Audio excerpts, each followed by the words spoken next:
نحمدہ و نصلی علی رسولہ الکریم، اما بعد فاعوذ باللہ من الشیطان الرجیم، بسم اللہ الرحمن الرحیم۔ رب اشرح لی صدری ویسر لی امری واحلل عقدۃ من لسانی یفقہوا قولی، رب یسر ولا تعسر وتمم بالخیر۔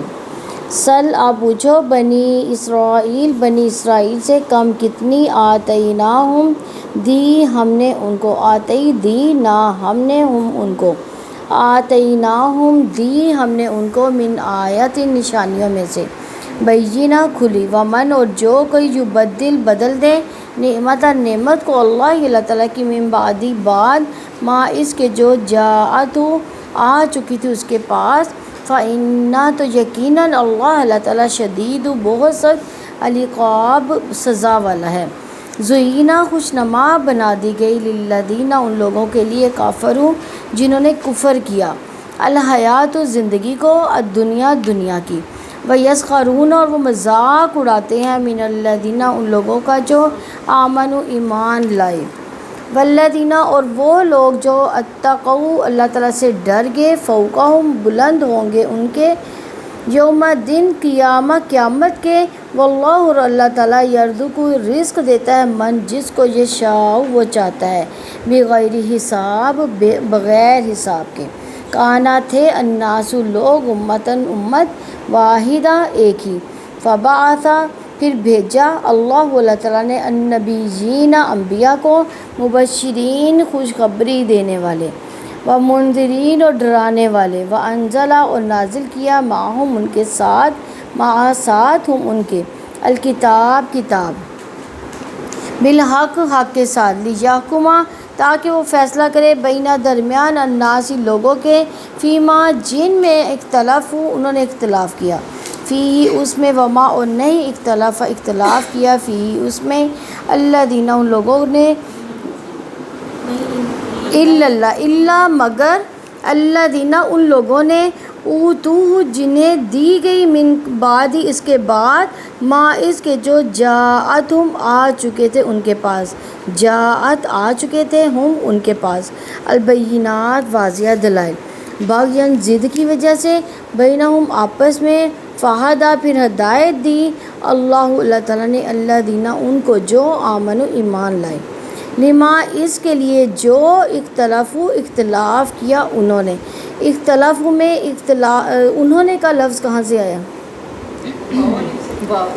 واو الف یہ بتاتا ہے کہ جمع کا صیغہ، اور فعل کے اندر ہی جو ہے اس کا ضمیر جو ہے اس کا فاعل پایا جاتا ہے، فی جس میں، من الحق حق میں سے، باذنہ اپنے حکم سے، واللہ اور اللہ تعالیٰ یہدی ہدایت دیتا ہے، من جس کو یشاء وہ چاہتا ہے، الی طرف صراط راستے مستقیم سیدھے، یا حسب تم گمان کر رکھا ہے تم نے، حسب گمان کر رکھا ہے تم نے، ان کے تدخلوا تم داخل ہو جاؤ گے، الجنہ جنت میں، ولما حالانکہ ابھی نہیں، یاتکم آئے ہیں تم پر، مثل مانند الذین ان لوگوں کی جو خلو گزر چکے، من قبلکم تم سے پہلے، مستہم پہنچی ان کو، البأساء تنگ دستی، والضراء اور تکلیف، وزلزلوا اور وہ بری طرح ہلائے گئے، حتیٰ یہاں تک کہ یقولا کہہ اٹھے، رسول والذین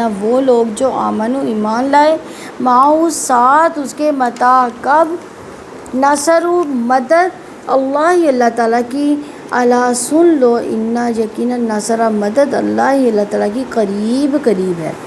یسألونک وہ پوچھتے ہیں آپ سے، یا وہ سوال کرتے ہیں آپ سے، ماذا کیا کچھ، ینفقون وہ خرچ کریں، کل آپ کہہ دیں، ما جو انفقتم خرچ کرو تم، من خیر مال میں سے، فللوالدین تو والدین کے لیے، فاتو لامزیہ لی کے لیے، والدین تو والدین کے لیے، والاقربین اور رشتہ داروں، والیتامى اور یتیموں، والمساکین اور مسکینوں، وابن السبیل اور مسافروں کے لیے، وما اور جو تفعلوا تم کرتے ہو، من خیر بھلائی سے، فإنہ تو یقیناً اللہ تعالیٰ بھی اس کو، علیم خوب جاننے والا ہے، کتبہ فرض کیا گیا، یہ کاتبہ ہوتا تو لکھا گیا یا اس نے لکھ دیا یا اس نے فرض کر دیا، کتبہ فرض کر دیا گیا، یہ کون سا صیغہ ہو گیا پھر؟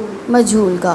علیکم اوپر تمہارے، القتال قتال، وہوا حالانکہ وہ کرہن ناپسندیدہ ہے، لکم تمہاری، وعسیٰ اور ہو سکتا ہے، ان یہ کہ تکرہو تم ناپسند کرو، شیئن کوئی چیز، وہوا اور وہ خیر بہتر لکم تمہارے لیے، وعسیٰ اور ہو سکتا ہے، ان یہ کہ تحبو تم پسند کرو، شیئن کوئی چیز، وہوا حالانکہ وہ شر بدتر ہو لکم تمہارے لیے، واللہ اور اللہ تعالیٰ یعلم جانتا ہے، وانتم اور تم لا تعلمون نہیں تم جانتے۔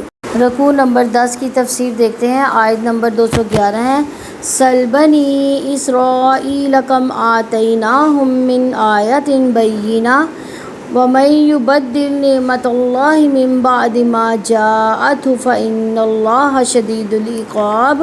آپ بنی اسرائیل سے پوچھو ہم نے انہیں کتنی ہی کھلی نشانیاں دی، اور جو کوئی اللہ تعالیٰ کی نعمت کو بدل دے اس کے بعد کہ اس کے پاس آ چکی ہوں تو یقیناً اللہ تعالیٰ بہت سخت سزا والا ہے۔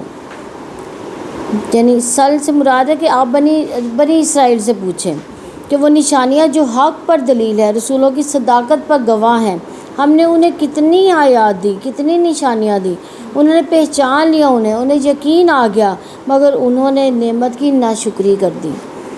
سوال سے توجہ دلائی گئی ہے یہاں پہ تاکہ مسلمان بنی اسرائیل کی طریق سے عبرت حاصل کر لیں۔ سیدنا موسیٰ علیہ السلام دوسرے انبیاء علیہ السلام کے ذریعے ان کے پاس کس قدر دلائل بھیجے گئے، لیکن وہ ان سے ہدایت حاصل کرنے کی بجائے کیا کرتے تھے؟ ان کو تبدیل کر کے گمراہی اور ہلاکت میں پڑ گئے، جس کے نتیجے میں انہیں دنیا میں بھی سزا ملی اور آخرت میں بھی اللہ تعالیٰ کے عذاب سے نہ وہ بچ سکے۔ آثار قدیمہ کی نسبت ایک جیتی جاگتی قوم زیادہ بہتر سامان عبرت اور نصیحت ہے انسانوں کے لیے۔ بنی اسرائیل کو کتاب و نبوت عطا کر کے قوموں کی رہنمائی کا فریضہ سونپا گیا تھا۔ یہ فریضہ کس کے پاس ہے؟ امت مسلمہ۔ کیا فریضہ تھا؟ کہ جو پیغام ملا ہے اپنی کتاب کو پڑھنا ہے، اس پر عمل کرنا اور دوسروں تک پہنچانا۔ لیکن انہوں نے دنیا پرستی کی، علم اور عمل کا راستہ چھوڑ دیا۔ امت مسلمہ کو ان سے یعنی انہوں نے دنیا پرستی میں زیادہ انہوں نے جیا اور علم و عمل کا راستہ جو ہے وہ چھوڑ دیا، تو امت مسلمہ کو ان سے بہتر سبق کسی اور سے مل ہی نہیں سکتا۔ وَمَن يُبَدِّلْ نِعْمَتَ اللَّهِ، اور جو کوئی اللہ تعالیٰ کی نعمت کو بدل دے، یعنی جو اللہ تعالیٰ نے نعمت دی، یعنی اسلام کی نعمت، انہوں نے کفران نعمت سے نعمت کو بدل ڈالا، انہوں نے اللہ تعالیٰ کی نعمت اسلام کے سامنے سر جھکانے سے انکار کر دیا۔ بنی اسرائیل نے اللہ تعالیٰ کی ہدایت کے سامنے سر نہ جھکایا، نہ دلائل نے انہیں مطمئن کیا، نہ ہی معجزات نے، اور نہ ہی انہوں نے اللہ تعالیٰ کی رہنمائی سے فائدہ اٹھایا، تو انہوں نے ایمان کے بدلے کفر کا راستہ اختیار کیا، تو اللہ تعالیٰ کے عذاب کے مستحق بن گئے۔ تو کفران کو نعمت کی تبدیلی اس لیے کہا گیا کہ اللہ تعالیٰ جس شخص کی کوئی دینی یا دنیاوی نعمت عطا اس کو کرتا ہے، وہ اس نعمت پر اللہ تعالیٰ کا شکر ادا نہیں کرتا، تو اس کے واجبات کو ادا نہیں کرتا، تو یہ نعمت کا کفر کرنا ہے، اور اس سے کیا ہوتا ہے، وہ نعمت اللہ تعالیٰ اسے چھین لیتا ہے، اس کے پاس سے وہ چلی جاتی ہے، اور کفر اور معاصی اس کی جگہ لے لیتا ہے۔ اسی طرح گویا کفر نعمت کا بدل ہو گیا، اور جو کوئی اس نعمت پر اللہ تعالیٰ کا شکر بجا لاتا ہے، اس کے حقوق کو ادا کرتا ہے، تو نعمت نہ صرف ہمیشہ برقرار رہتی ہے بلکہ اللہ تعالیٰ اس کے لیے اس نعمت میں اضافہ بھی کرتا ہے۔ فَإِنَّ اللَّهَ شَدِيدُ الْعِقَابِ، تو یقیناً اللہ تعالیٰ بہت سخت سزا والا ہے۔ جہاں نعمت بدلنے والوں کے لیے اللہ تعالیٰ سخت سزا کی وعید سنا رہے ہیں، تو یہاں اس سزا سے مراد آخرت کے پہلے دنیا کی سزا ہے، آخرت بعد میں آئے گی، پہلے دنیا میں سزا ملے گی، چاہے یہ بے چینی ہو، چاہے بے اطمینانی کی صورت ہو، یا کسی اور نوعیت کی عذاب کی صورت ہو۔ تو رب العزت کا ارشاد ہے، الم تر الی الذین بدلوا نعمت اللہ کفرا وحلوا قومهم دار البوار جہنم یصلونہا وبئس القرار، کہ آپ نے نہیں دیکھا ان لوگوں کی جنہوں نے اللہ تعالیٰ کی نعمت کو ناشکری میں بدل دیا اور اپنی قوم کو ہلاکت کے گھر میں اتار دیا، جہنم میں وہ اس میں داخل ہوں گے اور وہ بہت بری قرار گاہ ہے۔ یہ سورہ ابراہیم 28 اور 29 آیت ہے۔ اللہ تعالیٰ نے اپنے شدید العقاب کا یہاں پہ شعور دلایا کہ اللہ تعالیٰ نے لوگوں کے ایمان کی نعمت چھوڑ کر کفر اختیار کرنے سے روکنے کے لیے اپنے بہت سخت سزا دینے والے ہونے کا شعور دلایا۔ آیت نمبر 212 ہے، زُيِّنَ لِلَّذِينَ كَفَرُوا الْحَيَاةُ الدُّنْيَا وَيَسْخَرُونَ مِنَ الَّذِينَ آمَنُوا وَالَّذِينَ اتَّقَوْا فَوْقَهُمْ يَوْمَ الْقِيَامَةِ وَاللَّهُ يَرْزُقُ مَن يَشَاءُ بِغَيْرِ حساب۔ دنیا کی زندگی ان کے لیے خوشنما بنا دی گئی، جنہوں نے کفر کیا، اور وہ ان لوگوں کا مذاق اڑاتے ہیں جو ایمان لائے، حالانکہ جو لوگ اللہ تعالیٰ سے ڈر گئے وہ قیامت کے دن ان سے بلند ہوں گے۔ وہ اللہ تعالیٰ جس کو چاہتا ہے بے حساب رزق دیتا ہے۔ تو زُيِّنَ سے مراد خوشنما بنا دی گئی، لیکن ان لوگوں کے لیے جنہوں نے اللہ تعالیٰ کا، اس کے رسول کا کفر کیا، للذین کفروا، اور اس کے احکامات کے مطابق زندگی بسر نہیں کی۔ الحیات الدنیا، حیات الدنیا، ان کے سامنے دنیا کی زندگی خوشنما بنا دی گئی، وہ اس دنیا میں مگن ہے، ان کی خواہشات، ارادے، اعمال دنیا کے لیے ہیں۔ فَيَسْخَرُونَ مِنَ الَّذِينَ آمَنُوا، اور وہ ان لوگوں کا مذاق اڑاتے ہیں جو ایمان لائے، دنیا کے لیے بھاگتے ہیں، دنیا داروں کی عزت و تکریم کرتے ہیں، ایمان والوں کا مذاق اڑاتے ہیں اور کہتے ہیں کیا یہی لوگ ہیں جن پر اللہ تعالیٰ نے احسان فرمایا۔ تو دنیا کی زندگی خوشنما کیسے بنتی ہے؟ جن لوگوں کے لیے دنیا کی زندگی خوشنما بنا دی جاتی ہے، انہیں دنیا کی زندگی کی چیزیں جو ہیں وہ بھلی لگنے لگتی ہیں، دنیا نظر کی چیزوں پر ٹکی رہتی ہے، یعنی دنیا کی چیزیں جو ہیں ان پر ہی نظریں ان کی ٹکی رہتی ہیں، آگے بلند مقاصد سے ہٹ جاتی ہیں۔ وہ اللہ تعالیٰ کا مال جمع کرتے ہیں، اس کے راستے میں خرچ کر کے اس کی رضا حاصل نہیں کرتے، یعنی مال کو جمع رکھتے ہیں اپنے پاس، خرچ نہیں کرتے۔ کفر کرنے والے دنیا کی محبت کی بنا ہی رب کے حکم کا انکار کرتے ہیں۔ کفر کرنے والوں کی دلچسپی کے لیے دنیا کی زندگی کو خوشنما بنا دیا جاتا ہے تاکہ ان کی ساری سرگرمیاں، ان کا وقت، ان کی زندگی دنیا کے لیے ہی برباد ہو جائے۔ اہل ایمان اور اہل دنیا کے راستے کیسے الگ ہو جاتے ہیں؟ اہل ایمان سے محبت کرنے والا آخرت کے حصول کے لیے محنت کرتا ہے اور اپنا وقت، مال، صلاحیت سب کچھ آخرت کے لیے بچا لیتا ہے۔ دنیا سے محبت کرنے والا اپنا وقت، مال، صلاحیت سب کچھ دنیا کے لیے لگا دیتا ہے۔ کافر مالی اعتبار سے مسلمانوں کے مقابلے میں مضبوط ہے، اس وجہ سے وہ مسلمانوں کا مذاق اڑاتے تھے۔ اہل ایمان کی محبت میں آخرت کے حصول کے لیے کوشش کرتے ہیں، ان کے سامنے مقصد زندگی واضح ہوتا ہے۔ دنیا سے محبت کرنے والے ان مقاصد کو سمجھ نہیں سکتے، اس لیے وہ ایمان والوں کا مذاق اڑاتے ہیں۔ والذین اتقوا فوقہم یوم القیامہ، حالانکہ جو لوگ اللہ تعالیٰ سے ڈر گئے وہ قیامت کے دن ان سے بلند ہوں گے۔ یعنی یہ کہہ کر اہل ایمان کی ذہنی تیاری کی گئی ہے یہاں پہ کہ اہل ایمان آخرت کا مقام سامنے رکھتے ہوئے مذاق اڑانے والوں کی طرف دھیان نہ دیں۔ دنیا تو مومن کے لیے قید خانہ ہے، اس دنیا میں تو مومن اور کافر سبھی کو آزمائش برداشت کرنی پڑے گی۔ دنیا میں مومن کو کوئی تکلیف پہنچتی ہے تو اس پر کیا کرتا ہے؟ صبر کرتا ہے اور اسے اللہ تعالیٰ سے اجر کی امید رکھتا ہے۔ اللہ تعالیٰ اس کے ایمان اور صبر کی وجہ سے اس کی تکلیف کم کر دیتے ہیں۔ تقویٰ والے قیامت کے دن بلند درجات پر ہوں گے، طرح طرح کی نعمتوں سے لطف اندوز ہوں گے۔ کفار ان کے نیچے جہنم کی کھائی میں ذلت، رسوائی اور بدبختی میں مبتلا ہوں گے۔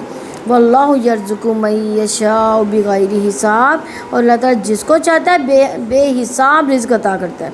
یعنی دنیا میں کافر اور مومن کو رزق ملتا ہے، یہ غلط فہمی ہر دور کے لوگوں میں رہی ہے کہ اللہ تعالیٰ کے راستے کی طرف آئے تو غریب ہو جائیں گے۔ اس پر فرمایا کہ یہ اللہ تعالیٰ کا اختیار ہے، جسے چاہے دنیا دے، جسے چاہے دنیا اور آخرت دونوں میں دے دے۔ دنیا کا سامان تو یہی رہ جائے گا، کام آنے والا سرمایہ جو ہے وہ آخرت ہے۔ لہٰذا صرف یہ زندگی نہیں، آخرت کی زندگی بھی، اس کا بھی خیال رکھنا چاہیے۔ دنیا کا رزق اس بات کی علامت نہیں کہ اللہ تعالیٰ راضی ہے۔ ایک حدیث قدسی ہے، رسول اللہ سیدنا ابو ہریرہ رضی اللہ عنہ سے روایت ہے کہ رسول اللہ صلی اللہ علیہ وسلم نے فرمایا، اللہ تعالیٰ فرماتا ہے کہ بندو میری راہ میں خرچ کرو تو میں بھی تم پر خرچ کروں گا، اور فرمایا اللہ تعالیٰ کا ہاتھ بھرا ہوا ہے، رات اور دن کے مسلسل خرچ سے بھی اس میں کم نہیں ہوتا، اور فرمایا تم نے دیکھا نہیں جب سے اللہ تعالیٰ نے آسمان زمین کو پیدا کیا مسلسل خرچ کیے جا رہا ہے، لیکن اس کے ہاتھ میں کوئی کمی نہیں ہوئی۔ اس کا عرش پانی پر تھا، اس کے ہاتھ میں میزان عدل ہے جسے وہ جھکاتا ہے اور اٹھاتا رہتا ہے۔ صحیح بخاری کی 4684 نمبر حدیث ہے۔ رسول اللہ صلی اللہ علیہ وسلم نے فرمایا کہ ابن آدم کہتا ہے میرا مال، حالانکہ اس کے مال سے اس کا اتنا حصہ ہے کہ اس نے کھایا کھا کر ختم کر دیا، پہنا پہن کر پرانا کر دیا، اور جو اللہ تعالیٰ کے راستے میں خرچ کر دیا وہ بچا لیا۔ صحیح مسلم کی 7420 نمبر حدیث ہے۔ تو اللہ تعالیٰ کے بے حساب رزق کا تعلق آخرت کے علاوہ دنیا سے بھی ہے، جیسا کہ مسلمانوں کو فتوحات کے نتیجے میں اللہ تعالیٰ نے بے حساب رزق دیا۔ یہاں تک کہ سیدنا عبد الرحمن بن عوف رضی اللہ عنہ کہتے ہیں کہ اللہ کی قسم مٹی میں بھی ہاتھ ڈالتا ہوں تو سونا ہو جاتی ہے۔ دنیا کا رزق تو وہ مومن اور کافر سب کو دیتا ہے۔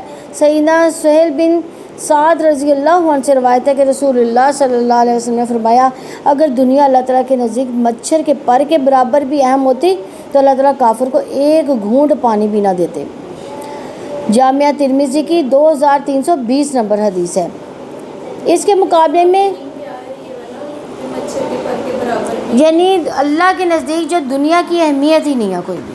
اگر دنیا کی اہمیت ہوتی تو کافر اللہ تعالیٰ کی کتنی نافرمانی کرتے، تو اللہ تعالیٰ کافروں کو بالکل کچھ بھی نہ دیتے، لیکن اللہ کے نزدیک یہ دنیا کوئی معنی نہیں رکھتی۔ مچھر اتنا تھا اور اس کا پر کتنا ہے اس کے برابر۔ تو اس کے مقابلے میں علم، ایمان، توکل، اخلاص، محبت الہی، اللہ تعالیٰ کا خوف، اس پر امید، صبر و شکر، تو یہ دلوں کا رزق ہے، تو جو اللہ تعالیٰ صرف اسے دیتا ہے جس سے وہ محبت کرتا ہے۔ اللہ تعالیٰ ہمیں بھی ہم سب کو یہ جو ہے رزق عطا فرمائے۔ آیت نمبر 213 ہے کان الناس امۃ واحدہ فبعث اللہ النبیین مبشرین ومنذرین وانزل معهم الکتاب بالحق لیحکم بین الناس فیما اختلفوا فیہ وما اختلف فیہ الا الذین اوتوہ من بعد ما جاءتهم البینۃ بغیا بینہم فہدی اللہ الذین آمنوا لما اختلفوا فیہ من الحق بإذنہ واللہ یہدی من یشاء الی صراط مستقیم۔ لوگ ایک ہی امت تھے، پھر اللہ تعالیٰ نے انبیاء کو خوشخبری دینے والے اور ڈرانے والے بنا کر بھیجا اور ان کے ساتھ کتاب کو حق کے ساتھ نازل کیا تاکہ وہ لوگوں کے درمیان ان باتوں کا فیصلہ کر دے جس میں انہوں نے اختلاف کیا، اور اس میں اختلاف نہیں کیا مگر ان لوگوں نے جنہیں کتاب دی گئی اس کے بعد کہ ان کے پاس واضح دلیل آ چکے تھے، آپس میں ضد کی وجہ سے۔ پھر اللہ تعالیٰ نے اپنے حکم سے ان لوگوں کو جو ایمان لائے حق میں سے ہدایت دی جس میں انہوں نے اختلاف کیا تھا، اور اللہ تعالیٰ جس کو چاہتا ہے سیدھے راستے کی طرف ہدایت دیتا ہے۔ کان الناس امۃ واحدہ، اس سے مراد کہ جو سب لوگ توحید پر تھے جس کی تعلیم اللہ تعالیٰ نے انبیاء کی وجہ کے ذریعے سے دی۔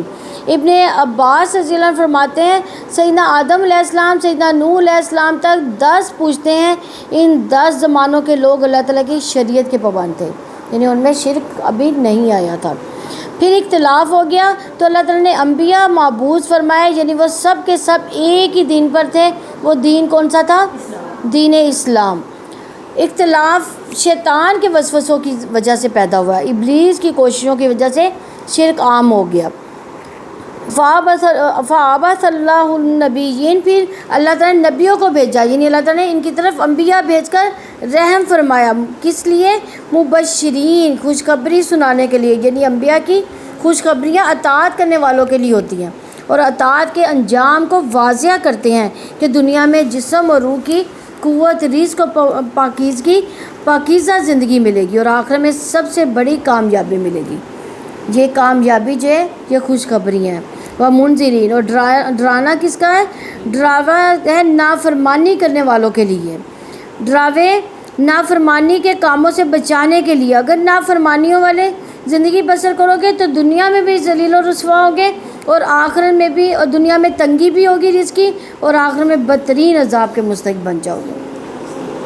تو انبیاء کی خوشخبریاں اور ڈراوے توحید کو قائم کرنے اور شرک ختم کرنے کے لیے ہوتی ہیں۔ اللہ تعالیٰ نے اختلاف کا فیصلہ کرنے کے لیے نبیوں کو خوشخبریاں دینے والا، ڈرانے والا بنا کر بھیجا تاکہ وہ توحید کو قائم کرے اور شرک کو ختم کر دیں۔ آگے فرمایا وَأَنزَلَ مَعَهُمُ الْكِتَابَ بِالْحَقِّ، اور ان کے ساتھ کتاب کو حق کے ساتھ نازل کیا۔ اللہ تعالیٰ نے انبیاء کو کتابیں عطا کی جو حق کے ساتھ تھیں، ان کتابوں میں سچی خبریں تھیں، عدل پر مبنی احکامات۔ لِيَحْكُمَ بَيْنَ النَّاسِ فِيمَا اخْتَلَفُوا فِيهِ، تاکہ وہ لوگوں کے درمیان ان باتوں کا فیصلہ کر دے جن میں وہ اختلاف کرتے ہیں۔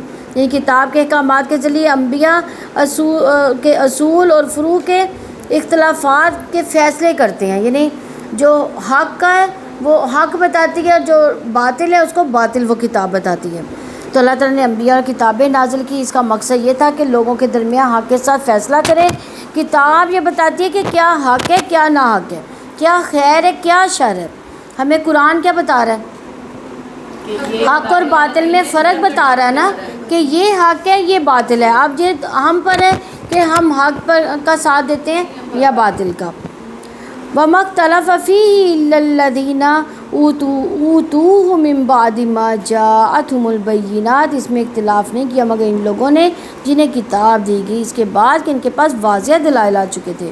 یعنی لوگوں کے درمیان اختلاف ہمیشہ حق کا راستہ چھوڑ دینے کی وجہ سے ہوتا ہے اور آپس میں ضد کی وجہ سے، یعنی اختلاف آپس میں زیادتی کرنے کے لیے ہوتا ہے۔ اس اختلاف اور فرقہ بندی کے اصل محرکات کچھ اور ہوتے ہیں، جسے اللہ تعالیٰ قرآن مجید میں متعدد بار فرمایا۔ بغیم بینہم سے تعبیر اس کو دیا گیا، بغیم سے مراد ظلم اور حسد کی وجہ سے، جو کہ اختلاف فرقہ بندی کے اصل محرکات ہیں۔ اس آخری ٹکڑے کے اندر اس عظیم ذمہ داری کی طرف اشارہ بھی ہے جو اس امت پر دین حق کی امانت سے متعلق عائد ہوتی ہے، کہ اس حق کو پا کر تم بھی اس میں اس طرح کے اختلافات برپا کرنے والے نہ بن جانا جس سے دوسرے تم سے پہلے بن گئے تھے۔ تو حق کا راستہ چھوڑ دینے کا سبب بغض اور عناد بنتا ہے، جو تقلید اور بدعات کی وجہ سے پیدا ہوتا ہے۔ جو ہم اندھی تقلید کریں گے اور جو نئی ایجادات اسلام میں کریں گے تو اس سے کیا ہوتا ہے، حق کے راستے سے انسان ہٹ جاتا ہے اور حق کا راستہ چھوڑ دینے سے اختلافات بڑھتے چلے جاتے ہیں، یہاں تک کہ امت کے اتحاد کا معاملہ ناممکن ہو جاتا ہے۔ آپ دیکھیں آج ہم سب کہنے کو مسلمان ہیں لیکن ہر ایک کا راستہ پھر بھی جدا ہے۔ فَهَدَى اللَّهُ الَّذِينَ آمَنُوا، پھر اللہ تعالیٰ نے ان لوگوں کو جو ایمان لائے حق میں سے ہدایت دی۔ اللہ تعالیٰ نے اس امت کے ایمان والوں کی رہنمائی فرمائی۔ لِمَا اخْتَلَفُوا فِيهِ مِنَ الْحَقِّ، جس میں انہوں نے اختلاف کیا تھا حق میں سے، یعنی جس میں اہل کتاب اختلافات کا شکار ہو کر حق سے دور ہو گئے، اللہ تعالیٰ نے اس معاملے میں اس کی رہنمائی فرمائی۔ بِإِذْنِهِ، اپنے حکم سے اپنی رحمت سے اس کے معاملات آسان کر دیے۔ تو اللہ تعالیٰ نے اختلافات میں اپنی مشیت سے یہودیوں عیسائیوں کے درمیان جن امور میں ان کا اختلاف تھا ان میں مسلمانوں کی حق کی طرف رہنمائی کی۔ مثلا سیدنا عیسیٰ علیہ السلام کو یہودیوں نے جھٹلایا، سیدنا مریم علیہ السلام پر بہتان باندھے، اس کے برعکس عیسائیوں نے سیدنا عیسیٰ علیہ السلام کو الہ اور سیدنا مریم علیہ السلام کو مادر خدا کا درجہ دے دیا۔ اللہ تعالیٰ نے مسلمانوں کی حق کی طرف رہنمائی کی کہ وہ اللہ تعالیٰ کے رسول اور فرما بردار بندے تھے۔ تو اختلاف اور جھگڑا ہونے کی صورت میں فرض ہے کہ اس کو اللہ تعالیٰ اور اس کے رسول صلی اللہ علیہ وسلم کی طرف لوٹا دیا جائے۔ اگر کتاب اللہ اور سنت رسول صلی اللہ علیہ وسلم میں ان اختلاف اور جھگڑا کرنے والوں کا فیصلہ موجود نہ ہوتا تو اللہ تعالیٰ ہمیں اپنے جھگڑوں کو ان کی طرف لوٹانے کا حکم نہ دیتے۔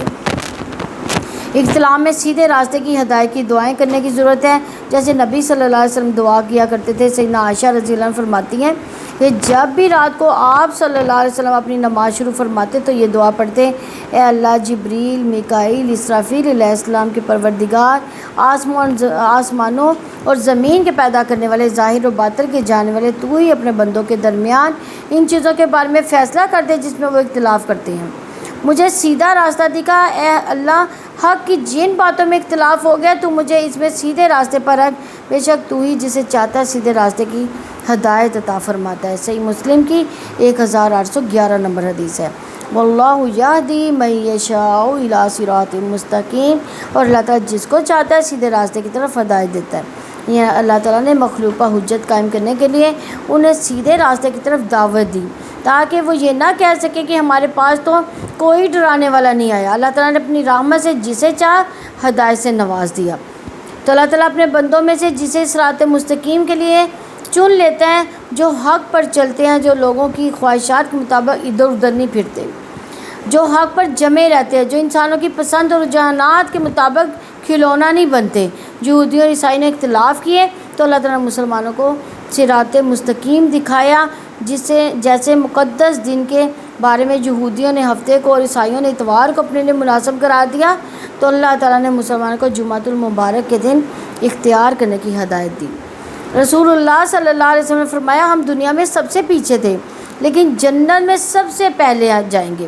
اہل کتاب کو ہم سے پہلے کتاب دی گئی اور ہمیں قرآن سب سے آخر میں دیا گیا۔ اہل کتاب مختلف فرقوں میں بٹ گئے اور اللہ تعالیٰ نے اپنے ارادے سے اختلافات میں ہماری صحیح رہنمائی فرما دی۔ اہل کتاب میں ہفتے کی چھٹی منانے میں اختلاف ہو گیا، کوئی ہفتہ مناتا کوئی اتوار۔ اللہ تعالیٰ نے ہمیں صحیح دن بتا دیا جو کہ جمعہ ہے۔ اہل کتاب اس حیثیت سے بھی ہم سے پیچھے ہیں۔ سیدنا ابراہیم علیہ السلام کے بارے میں بھی یہودیوں اور عیسائیوں کے درمیان اختلاف ہوا تو اللہ تعالیٰ نے مسلمانوں کی صراط مستقیم کی طرف رہنمائی فرمائی اور بتایا کہ وہ حنیف یعنی یکسو مسلم اور فرما بردار تھے۔ آیت نمبر 214 ہے، ام حسبتم ان تدخلوا الجنة ولما يأتكم مثل الذين خلوا من قبلكم مستهم البأساء والضراء وزلزلوا حتى يقول الرسول والذين آمنوا معه متى نصر الله ألا إن نصر الله قریب۔ کیا یا تم نے گمان کر رکھا ہے کہ تم جنت میں داخل ہو جاؤ گے حالانکہ ابھی تم ان لوگوں جیسے حالات نہیں آئے جو تم سے پہلے گزر چکے۔ ان کو تنگ دستی تکلیف پہنچی اور بری طرح ہلا دیے گئے، یہاں تک کہ رسول بھی وہ لوگ بھی جو ان کے ساتھ ایمان لائے کہہ اٹھے اللہ تعالیٰ کی مدد کب ہوگی؟ سن لو یقیناً اللہ تعالیٰ کی مدد قریب ہی ہے۔ یعنی دنیا میں مومن کی آزمائش ضرور ہوتی ہے۔ جو کوئی اللہ تعالیٰ کے دین پر چلنے کا دعویٰ کرتا ہے اللہ تعالیٰ اسے ضرور آزماتا ہے۔ اگر وہ اس راستے میں آنے والے مصیبتوں اور مشکلات کی پرواہ نہیں کرتا تو وہ سچا ہے، اگر مشکلات اسے راستے سے ہٹا دیتی ہیں تو وہ اپنے ایمان کے دعوے میں جھوٹا ہے۔ ام حسبتم ان تدخلوا الجنہ، یا تم نے گمان کر رکھا ہے کہ تم جنت میں داخل ہو جاؤ گے۔ ایمان میں دعووں تمناؤں کا نہیں، ایمان کی تصدیق اعمال کرتے ہیں۔ جنت میں داخلے کی تمنا کے لیے آزمائش بھی ہو سکتی ہے اور ثبات بھی مطلوب ہے، یعنی اس پہ ثابت قدم بھی رہنا ہے، یعنی مصیبتیں آئیں گی اس پر صبر بھی کرنا ہے اور ثابت قدم بھی رہنا ہے۔ اس کا مطلب کہ آزمائش اور امتحان سے پہلے جنت کی آرزو ٹھیک نہیں ہے۔ پہلے آزمائش امتحان ہوگا اور اس پر کیا ہوگا، انسان کا صبر ہوگا، اور اس سے پہلے جو ہے جو جنت کی آرزو ہے وہ لا حاصل ہے۔ تو جنت کی قیمت انسان کا اپنا وجود، اس کا مال ہے۔ وَلَمَّا يَأْتِكُم مَّثَلُ الَّذِينَ خَلَوْا مِن قَبْلِكُم، حالانکہ ابھی تم پر ان لوگوں جیسے حالات نہیں آئے جو تم سے پہلے گزر چکے۔ ان پر کیسے حالات آئے تھے کہ آزمائشیں تو اللہ تعالیٰ کی سنت ہے، پہلے لوگوں کو بھی آزمایا گیا، اس سنت جاریہ میں تبدیلی نہیں آ سکتی۔ سیدنا خباب بن ارت رضی اللہ عنہ نے بیان کیا کہ ہم نے رسول اللہ صلی اللہ علیہ وسلم سے شکایت کی، آپ صلی اللہ علیہ وسلم اس وقت اپنی ایک چادر پر ٹیک دیے کعبہ کے سائے میں بیٹھے ہوئے تھے۔ ہم نے آپ صلی اللہ علیہ وسلم کی خدمت میں عرض کیا کہ آپ صلی اللہ علیہ وسلم ہمارے لیے مدد کیوں نہیں طلب فرماتے، ہمارے لیے اللہ تعالیٰ سے دعا کیوں نہیں مانگتے، ہم کافروں کی عزا دہی سے تنگ آ چکے۔ آپ صلی اللہ علیہ وسلم نے فرمایا ایمان لانے کی سزا میں تم سے پہلی امتوں کے لوگوں کے لیے گڑھا کھودا جاتا، انہیں اس میں ڈال دیا جاتا، پھر ان کے سر پر آرا رکھ کر ان کے 2 ٹکڑے کر دیے جاتے، پھر بھی وہ اپنے دین سے نہ پھرتے۔ لوہے کے کنگے اسلام میں کمال یعنی ان کے گوشت کے اندر ان کی ہڈیوں اور پٹھوں پر پھیر دیے جاتے، پھر بھی وہ اپنے ایمان نہ چھوڑتے۔ اللہ تعالیٰ کی قسم کہ یہ امر اسلام بھی کمال کو پہنچے گا اور ایک زمانہ آئے گا کہ ایک سوار مقام صنعاء سے حضر موت تک سفر کرے گا لیکن راستوں کے پرامن ہونے کی وجہ سے اسے اللہ تعالیٰ کے سوا کسی کا ڈر نہ ہوگا، یا پھر بھیڑیے کا خوف ہوگا کہ کہیں اس کی بکریوں کو نہ کھا جائے لیکن تم لوگ جلدی کرتے۔ صحیح بخاری کی 3612 نمبر حدیث ہے۔ تو دیکھیں اللہ کا شکر الحمدللہ کہ اللہ تعالیٰ نے ہمیں ایک اسلامی ریاست میں قائم کیا، پیدا کیا تاکہ ہم یہاں پہ اللہ تعالیٰ کا آسانی سے نام لے سکیں۔ تو پھر بھی آپ دیکھیں کہ ہم کتنے غافل ہیں، کئی لوگ جو ہے نماز ہی نہیں پڑھتے۔ اللہ تعالیٰ سب کو توفیق عطا فرمائے۔ تو جن حالات سے گھبرا کر انسان ان میں جینا نہیں چاہتا وہ حالات جنت کی طرف لے جانے والے ہیں۔ زندگی کے نقشے کو بدلنے والے حلال مشکلات اور مصائب اور آزمائشیں، امتحانات اللہ تعالیٰ کے لیے یکسو اور خالص کرنے والے حالات ہیں۔ ان حالات میں اللہ تعالیٰ کی رضا، نبی صلی اللہ علیہ وسلم کی اتباع اور دین اسلام کے مطابق چلنا جنت کے راستے کا مسافر بنا دیتا ہے۔ جنت کا راستہ زندگی کے نقشے کو بدلنے کا راستہ ہے، جنت کا راستہ اپنی شخصیت کو بدلنے کا راستہ ہے، جنت کا راستہ مشکلات کو برداشت کرنے کا راستہ ہے، جنت کا راستہ تنگی اور مصیبت میں صبر کا راستہ ہے، جنت کا راستہ آزمائشوں اور امتحان کے بعد اللہ تعالیٰ کے لیے یکسو اور خالص ہو جانے کا راستہ ہے۔ مَسَّتْهُمُ الْبَأْسَاءُ وَالضَّرَّاءُ، ان کو تنگ دستی اور تکلیف پہنچی، یعنی ان کو سختیاں اور تکلیفیں آئیں، وہ فاقوں میں مبتلا ہوئے، انہیں بیماریوں نے گھیر لیا، وَزُلْزِلُوا، اور بری طرح ہلائے گئے، زلزلے سے ہے نا یہ، قتل اور غارت، خانہ جنگیاں، جلا وطنی اور مال لوٹ لینے، دیگر نقصانات کے ذریعے انہیں دہشت میں مبتلا کیا گیا۔ حتیٰ یقول الرسول والذین آمنوا معہ متی نصر اللہ، یہاں تک کہ رسول بھی اور وہ لوگ جو ان کے ساتھ تھے ایمان لائے کہہ اٹھے اللہ تعالیٰ کی مدد کب ہوگی۔ حالات کی شدت نے انہیں ایسے مقام تک پہنچا دیا کہ اللہ تعالیٰ کی مدد پر یقین رکھنے کے باوجود رسول و ایمان والے پکار اٹھے کہ انبیاء علیہ السلام کے ساتھیوں کا یہ عرض کرنا کہ اللہ تعالیٰ کی مدد کب آئے گی کسی شک و شبہ کی وجہ سے نہ تھا جو ان کی شان کے خلاف ہے، بلکہ اس سوال کا منشا یہ تھا کہ اللہ تعالیٰ نے اگرچہ مدد کا وعدہ فرمایا مگر اس کا وقت اور مقام متعین نہیں فرمایا، اس لیے حالت اضطرار میں ایسے الفاظ عرض کرنے کا مطلب یہ تھا کہ مدد جلد بھیجی جائے، اور ایسی دعا کرنا توکل یا منصب نبوت کے منافی نہیں، بلکہ حق تعالیٰ اپنے بندوں کی الحاق اور زاری کو پسند فرماتے ہیں، یعنی آہو زاری جو ہے اللہ تعالیٰ کو پسند ہے بندے کی، اس لیے انبیاء علیہ السلام اور صالح امت اس کے سب سے زیادہ مستحق ہیں۔ تو یہاں یہ تذکرہ اس مقصد کے لیے کیا گیا تاکہ مسلمانوں کے اندر حوصلہ پیدا ہو، وہ صراط مستقیم پر استقامت کے ساتھ چلنے کا عزم کرنے کے قابل ہو جائے۔ الا ان نصر اللہ قریب، سن لو یقینا اللہ تعالیٰ کی مدد قریب ہی ہے۔ جو شخص حق پر قائم رہتا ہے تب امتحان اس کے لیے نصرت کی خوشخبری لے کر آتا ہے، دل کی بیماریاں دور ہو جاتی ہیں، جب اہل ایمان مصائب کو برداشت کر لیتے ہیں وہ ثابت قدم رہتے ہیں، جب وہ مصیبتوں کے سامنے کھڑے رہتے ہیں تو اللہ تعالیٰ کی مدد اہل ایمان کے لیے یقینی طور پر آتی ہے، اس لیے قریب ہے، ہر آنے والی چیز قریب ہے، اللہ تعالیٰ کی مدد نے آنا ہی ہے، اس لیے وہ قریب ہے۔ آیت نمبر 215 ہے، یسألونک ماذا ینفقون قل ما انفقتم من خیر فللوالدین والاقربین والیتامی والمساکین وابن السبیل وما تفعلوا من خیر فإن اللہ بہ علیم۔ اور آپ سے پوچھتے ہیں کہ وہ کیا خرچ کریں، آپ کہہ دو کہ جو مال تم خرچ کرو والدین، رشتہ داروں، یتیموں، مسکینوں اور مسافروں کے لیے، اور جو بھلائی تم کرتے ہو اللہ تعالیٰ یقیناً اس کو خوب جاننے والا ہے۔ سیدنا عمر بن جموح رضی اللہ عنہ بہت مالدار تھے، انہوں نے نبی صلی اللہ علیہ وآلہ وسلم سے سوال کیا ہم کیا خرچ کریں، اس پر یہ آیت نازل ہوئی جس میں خرچ کرنے کی جگہ بتا دی گئی۔ یہ آیت نفلی خیرات کے بارے میں نازل ہوئی، رحمت عالم صلی اللہ علیہ وسلم نے فرمایا والدہ پر، والد پر، بہن پر، بھائی پر، پھر درجہ بدرجہ قریبی عزیزوں پر خرچ کریں۔ یہ سوال خرچ کرنے والے اور جس پر خرچ کیا جائے اس کے بارے میں عام ہے، تو فرمایا قل ما انفقتم من خیر فللوالدین، آپ کہہ دو کہ جو مال تم خرچ کرو والدین کے لیے ہے۔ پہلا آپ تھوڑا خرچ کرو یا زیادہ، سب سے پہلے مستحقین میں سے والدین ہیں جن کی نافرمانی حرام ہے، جن کے ساتھ نیکی کرنا فرض ہے۔ دوسرا والدین کی سب سے بڑی فرما برداری ان پر مال خرچ کرنا، اور سب سے بڑی نافرمانی ان پر مال خرچ نہ کرنا ہے۔ وسعت رکھنے والے بیٹے کے لیے والدین پر خرچ کرنا فرض ہے، اور آج کل تو بیٹے کہتے ہیں یہ میرا مال ہے، حالانکہ نبی صلی اللہ علیہ وسلم نے کیا فرمایا تھا، ایک صحابی کہتے تھے کہ میرا مال، تو انہوں نے کیا کہا تھا کہ تو اور تیرا باپ، یعنی تو اور تیرا مال تیرے باپ کا ہے۔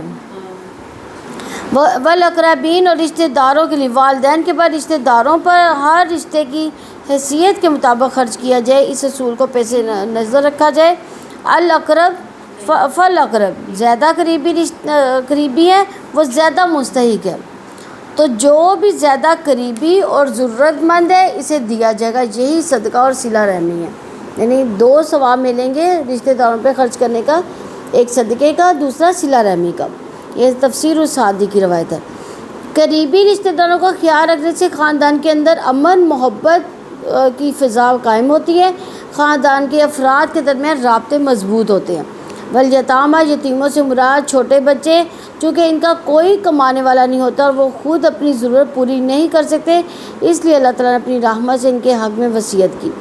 والمساکین، اور مساکین سے مراد ضرورت مند لوگ ہیں، ان پر ان کی ضرورت سے بے نیاز کرنے کے لیے خرچ کیا جائے۔ وابن السبیل سے مراد اجنبی مسافر جو سفر خرچ کے ختم ہو جانے کی وجہ سے مشکلات میں گر گیا ہو، اور ان پر خرچ کر کے ان کے ساتھ تعاون کرنے کا حکم ہے۔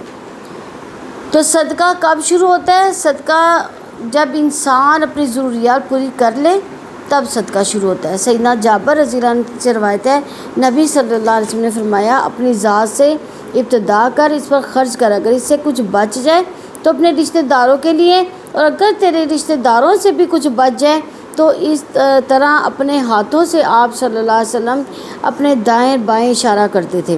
صحیح مسلم کی 2313 نمبر حدیث ہے۔ سیدنا ابو امامہ رضی اللہ عنہ سے روایت ہے، نبی صلی اللہ علیہ وسلم نے فرمایا، اے ابن آدم، اپنی ضروریات سے زائد مال خرچ کر دینا تیرے لیے بہتر ہے، اگر تو اس کو روک لے گا تو تیرے لیے برا ہوگا۔ بقدر کفایت تو ملامت نہیں کیا جائے گا، اور دینے کی ابتدا اپنے اہل و عیال سے کر، اوپر والا ہاتھ نیچے والے ہاتھ سے بہتر ہے۔ صحیح مسلم کی 2388 نمبر حدیث ہے۔ تو کمزوروں اور محروموں کی مدد کرنے سے انسان کو خود فائدہ ہوتا ہے، انسان کے اندر جذبہ رحمت ابھرتا ہے، اور اشتراک کے جذبے کی تسکین ہوتی ہے، یعنی ایک دوسرے سے میل جول جب بڑھتا ہے، محبت کی فضا ہوتی ہے تو اسے جذبے تسکین پاتے ہیں۔ یتیم چھوٹے بھی ہوتے ہیں، کمزور بھی، ان کی مدد کرنے سے انسان کے اندر جذبہ رحمت ابھرتا ہے۔ مساکین کے پاس اخراجات کے لیے کچھ نہیں ہوتا، اپنی شرافت سفید پوشی کی وجہ سے کسی کے سامنے ہاتھ نہیں پھیلاتے۔ مسکین کون ہوتا ہے؟ جو کام کے باوجود اپنا یعنی کام تو کر رہا ہے لیکن اپنے خاندان کی پوری طرح سے کفالت نہیں کر پا رہا، وہ مسکین ہے۔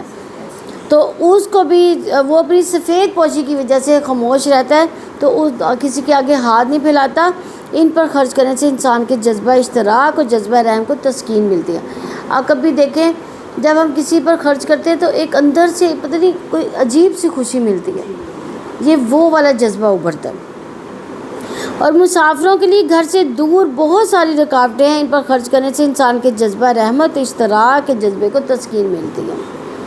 تو آج کل تو دیکھیں اگر حج عمرے پہ جائیں تو بہت سے لوگ ایسے کہتے ہیں کہ ہماری جیب کٹ گئی، ہمیں کچھ دے دیں، ہمارے پاس کچھ نہیں ہے۔ یعنی اس طرح سے بھی جو ہے وہ لوگ پتہ نہیں صحیح کہتے ہیں یا نہیں کہتے، لیکن بہت سارے لوگ ایسے ہوتے ہیں۔ بس دل ماننے کی بات ہے، اگر آپ کو لگتا ہے کہ وہ ٹھیک کہہ رہا ہے تو دے دیں، نہیں آپ کو لگتا تو نہ دیں۔ نہیں بولتے ہیں جنہوں نے بولنا ہے۔ اور یہ حکم زکوٰۃ سے متعلق نہیں، کیونکہ اس میں ماں باپ کا تذکرہ ہے جس پر زکوٰۃ کی رقم خرچ کرنی جائز نہیں، یعنی ماں باپ پہ زکوٰۃ خرچ نہیں کی جا سکتی۔ ماں باپ کو پر جو ہے چونکہ ان کے حقوق ہم پر فرض ہیں تو اس لیے ان پر زکوٰۃ نہیں ہے۔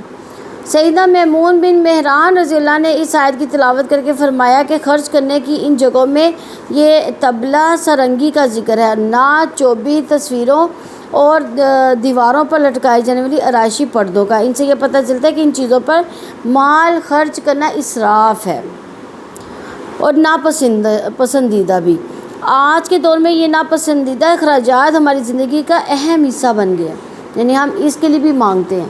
ہمارے گھر میں پردہ نہیں ہے، ہم پردے لگانا چاہتے ہیں، ہمارے گھر میں کوئی ڈیکوریشن نہیں ہے، یعنی ان چیزوں کے لیے بھی ہم کیا ہے مانگتے ہیں، یہاں تک کہ ان سے کوئی نفرت بھی محسوس نہیں کرتا۔ وَمَا تَفْعَلُوا مِنْ خَيْرٍ فَإِنَّ اللَّهَ بِهِ عَلِيمٌ، اور جو بھلائی تم کرتے ہو یقیناً اللہ تعالیٰ اس کو خوب جاننے والا ہے۔ یہ اللہ تعالیٰ نے خاص مدات کا ذکر کرنے کے بعد حکم کو عام کر دیا کہ جو بھی تم دوسرے لوگوں پر خرچ کرتے ہو سب خیر ہے۔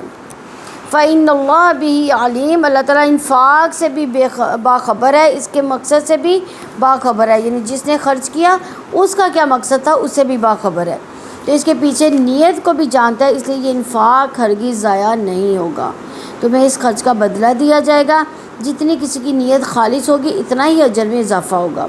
اللہ تعالیٰ نے بھلائی کے لیے خرچ کرنے پر اپنی صرف تعلیم کا شعور دلایا۔ اللہ تعالیٰ کے علم کی وجہ سے انسان کو اطمینان نصیب ہوتا ہے اور اجر کا یقین آتا ہے، جس کی وجہ سے خرچ کرنا آسان ہو جاتا ہے۔ رب العزت نے واضح فرمایا کہ وہ تمہاری ہر نیکی کا علم رکھتا ہے، قیامت کے دن تمہیں اس کا پورا اجر دیا جائے گا، کیونکہ اللہ تعالیٰ کسی پر ذرا برابر بھی ظلم نہیں کرتا۔ آیت نمبر 216 ہے، کتب علیکم القتال وہو کرہ لکم وعسیٰ ان تکرہوا شیئا وہو خیر لکم وعسیٰ ان تحبوا شیئا وہو شر لکم واللہ یعلم وانتم لا تعلمون۔ تم پر قتال فرض کر دیا گیا حالانکہ وہ تمہارے لیے ناپسندیدہ ہے، اور ہو سکتا ہے تم کوئی چیز ناپسند کرو اور وہ تمہارے لیے بہتر ہو، اور ہو سکتا ہے کہ تم کوئی چیز پسند کرو حالانکہ وہ تمہارے لیے بدتر ہو، اور اللہ تعالیٰ جانتا ہے تم نہیں جانتے۔ کتبہ سے مراد کہ لکھ دیا گیا، فرض کر دیا گیا، لکھنے سے مراد فرض کر دیا گیا۔ علیکم القتال یعنی اللہ تعالیٰ نے قتال کو فرض کر دیا۔ پہلے مسلمان کمزور تھے، پھر ہجرت کر کے مدینہ آئے تو انہیں قتال کا حکم دے دیا گیا۔ وَهُوَ كَرْهُ لَكُمْ حالانکہ وہ تمہارے لیے ناپسندیدہ ہے، یعنی قتال جو ہے کس کو پسند ہوتا ہے؟ کیوں ناپسندیدہ چیز ہے یہ؟ قتل و غارت ہوتی ہے، خوف ہوتا ہے ہلاکت کے خطرے کی وجہ سے نفس جہاد کو پسند نہیں کرتا، حالانکہ قتال خالص نیکی ہے جس کا برا اجر یعنی جس کا بڑا اجر و ثواب ہے، اور دشمن پر فتح کی صورت میں مال غنیمت بھی حاصل ہوتا ہے۔ انسان اپنی جان اپنے مال پر اپنا حق سمجھتا ہے، اور اسلام کا مطالبہ یہ ہے کہ اسے دوسروں پر بھی خرچ کرو۔ یہ دونوں کام بالکل مختلف ہے، اس لیے انسان کو ناگوار لگتا ہے، یعنی خرچ کرنا بھی اور قتال کرنا بھی۔ قتال فی سبیل اللہ کیوں واجب ہے؟ دنیا میں رہنے کے دو طریقے ہیں، ایک اللہ تعالیٰ کا بتایا ہوا طریقہ جو وحی کے ذریعے سے انسانوں کے علم میں آیا، دوسرے وہ تمام طریقے جو رب نے نہیں بنائے، رب نے نہیں بتائے، یہ انسانوں کے خود ساختہ طریقے ہیں۔ وہ علیحدہ طریقہ ہے زندگی کو اختیار کرنے والوں کے درمیان اختلاف رائے پیدا ہو جاتا ہے، یہ اختلاف نفرت اور دشمنی میں بدل جاتا ہے، پھر انسانوں کے طریقوں کو برداشت نہیں کر سکتے۔ عام طور پر اللہ والوں کا طرز عمل اللہ تعالیٰ کے مخالفوں کو پسند نہیں آتا۔ جب کبھی خدا مخالف قوتیں دلیل کے میدان میں ہار جاتی ہیں تو تشدد کا بازار گرم کر دیا جاتا ہے، اور اللہ والوں کے لیے سچے اور فطری طریقہ زندگی پر عمل کرنا ناممکن بنا دیا جاتا ہے۔ ایسے میں اپنے نظریے پر قائم رہنے، انسانی حقوق کی حفاظت کرنے کے لیے قتال فی سبیل اللہ واجب کر دیا گیا۔ جیسے پاکستان بنایا گیا، پاکستان کیوں بنایا گیا تھا؟ تاکہ یہاں پہ ہم اسلامی نظام قائم کر سکیں اور ساتھ میں اسلام کے اصولوں پر عمل کر سکیں۔ تو اس میں مسلمانوں کے لیے بھی بھلائی ہے، پوری انسانیت کے لیے بھی بھلائی ہے، یہ فرض سچائی کے لیے ہے، بھلائی کے لیے، اصلاح کے لیے ہے۔ وَعَسَىٰ أَن تَكْرَهُوا شَيْئًا وَهُوَ خَيْرٌ لَكُمْ وَعَسَىٰ أَن تُحِبُّوا شَيْئًا وَهُوَ شَرٌ لَكُمْ، اور ہو سکتا ہے تم کوئی چیز ناپسند کرو وہ تمہارے لیے بہتر ہو سکتا ہے کہ تم کوئی چیز پسند کرو حالانکہ وہ تمہارے لیے بدتر ہو۔ یعنی اللہ تعالیٰ نے مسلمانوں کو سمجھایا کہ اگرچہ تمہارے لیے دشوار ہو مگر اللہ تعالیٰ کے ہر حکم پر عمل کرو، کیونکہ ہر کام کے انجام اور نتیجے کو اللہ تعالیٰ جانتا۔ ہو سکتا ہے اس میں تمہارے لیے بہتری جیسے جہاد کے نتیجے میں عزت، مال، فتح نصیب ہو سکتی ہے۔ وَعَسَىٰ أَن تُحِبُّوا شَيْئًا وَهُوَ شَرٌ لَكُمْ، اور ہو سکتا ہے تم کوئی چیز پسند کرو حالانکہ وہ تمہارے لیے بدتر ہو، یعنی گھر بیٹھنا تمہیں پسند ہے تو اس کے نتیجے میں دشمن غالب بھی آ سکتا ہے، ذلت کا سامنا بھی کرنا پڑ سکتا ہے، دنیا میں شکست، کفار کا تسلط اور آخرت میں جہنم کا عذاب۔ تو جو انسان دنیا کے فائدے چاہتا ہے ایسے شخص کا آخرت میں کوئی حصہ نہیں۔ انسان آزاد زندگی بسر کرتا ہے، حالانکہ اس کا فائدہ اس میں ہے کہ اللہ تعالیٰ کی رسی میں خود کو باندھے۔ انسان قربانی والے دین سے خوش نہیں ہوتا، اس دین کو چاہتا ہے جہاں معمولی کاموں پر جنت کی خوشخبری مل جائے۔ سیدنا ابو ہریرہ رضی اللہ عنہ، سیدنا سہل بن سعد، سیدنا انس بن مالک رضی اللہ عنہ سے روایت ہے کہ رسول اللہ صلی اللہ علیہ وسلم نے ارشاد فرمایا، اللہ تعالیٰ کی راہ میں ایک صبح یا ایک شام کو نکلنا ساری دنیا میں جو کچھ ہے ان سب سے بہتر ہے۔ بخاری کی 392 نمبر حدیث ہے۔ اسی طرح سیدنا ابو ہریرہ رضی اللہ عنہ سے روایت ہے کہ رسول اللہ صلی اللہ علیہ وسلم نے ارشاد فرمایا کہ قسم ایک ذات کی جس کے قبضہ میں میری جان ہے، ضرور میری خواہش ہے کہ میں اللہ کی راہ میں قتل کر دیا جاؤں، پھر زندہ کیا جاؤں، پھر قتل کیا جاؤں، پھر زندہ کیا جاؤں، پھر قتل کیا جاؤں، پھر زندہ کیا جاؤں، پھر قتل کیا جاؤ، یعنی بخاری کی یہ حدیث ہے۔ سیدنا عبد الرحمن بن جبیر رضی اللہ عنہ سے روایت ہے رسول اللہ صلی اللہ علیہ وسلم نے ارشاد فرمایا کہ جس کسی بندے کے قدم اللہ تعالیٰ کی راہ میں غبار آلود ہو گئے اسے دوزخ کی آگ نہ چھوئے گی۔ سیدنا ابو ہریرہ رضی اللہ عنہ نے بیان کیا کہ رسول اللہ صلی اللہ علیہ وسلم نے فرمایا جو شخص اس حالت میں مر جائے کہ اس نے جہاد کیا نہ اس کے دل میں کبھی جہاد کا خیال آیا تو وہ نفاق کی حالت میں مرا۔ کیا ہمارے دل میں کبھی جہاد کرنے کا خیال آیا؟